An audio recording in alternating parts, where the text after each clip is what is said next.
शिवसेनेच्या स्थापनेची एखादी वीट जरी तपासून पाहिली तरी तिला हिंदुत्वाचा गंध येईल।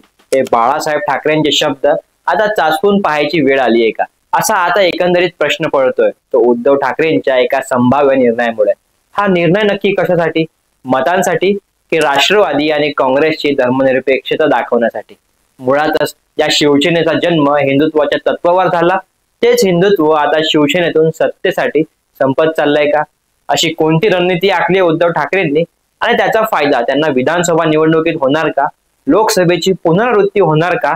चला पाहूया प्राईम संवादच्या आजच्या भागात। सर्वांना नमस्कार, मी कौंतेय स्वागत करतो आपणा सर्वांचं प्राईम संवाद या युट्यूब चॅनलवर।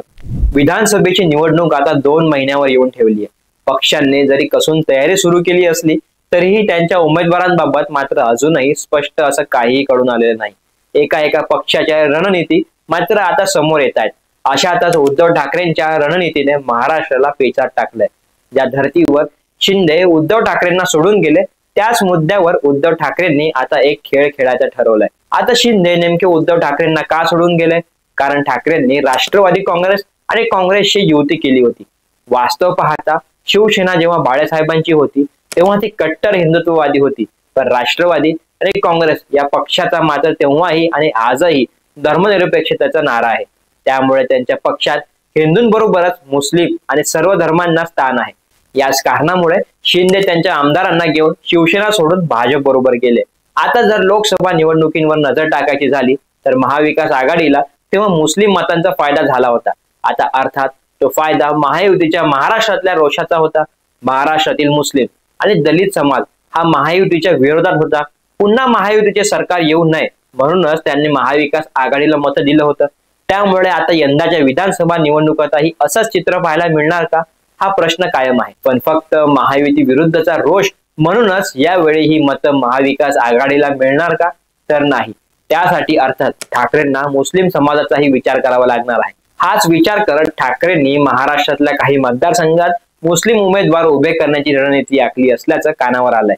याबाबत शिवसेना उभाटाचे अंबादास दानवे काय म्हणाले ते पाहू। येणाऱ्या काळात मुस्लिमांना चांगले प्रतिनिधित्व महाविकास आघाडी देणार आहे। शिवसेना ही मुस्लिम उमेदवार देऊ शकते। शिवसेनेत जात धर्माच्या आधारे उमेदवारी दिली जात नाही तर मेरिटच्या आधारे दिली जाते।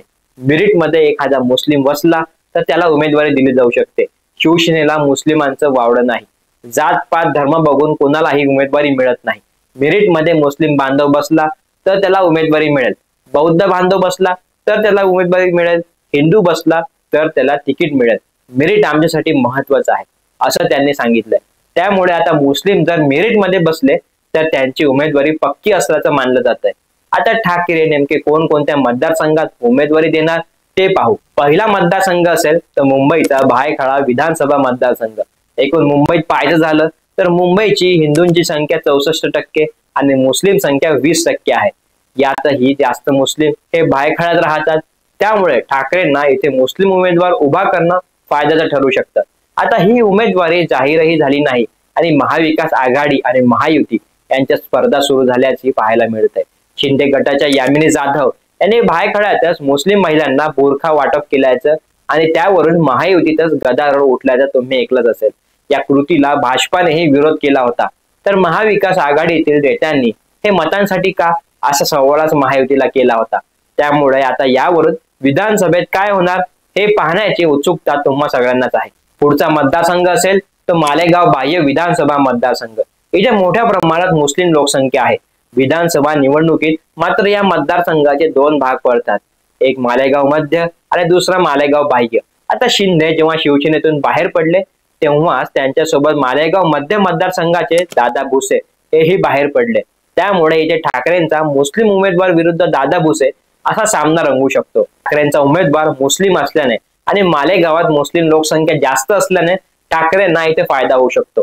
तिसरा आणि शेवटचा मतदारसंघ आहे तो म्हणजे छत्रपती संभाजीनगर मध्य विधानसभा मतदारसंघ। इथले जवळपास सगळेच आमदार शिंदे सोबत महायुतीत गेलेत, पण इथे मुस्लिम समाज मात्र मोठ्या प्रमाणात आहे आणि त्यामुळे इथे एमआयएमचा दबदबा आहे। त्यामुळे ठाकरेंना इथे यश मिळू शकतं।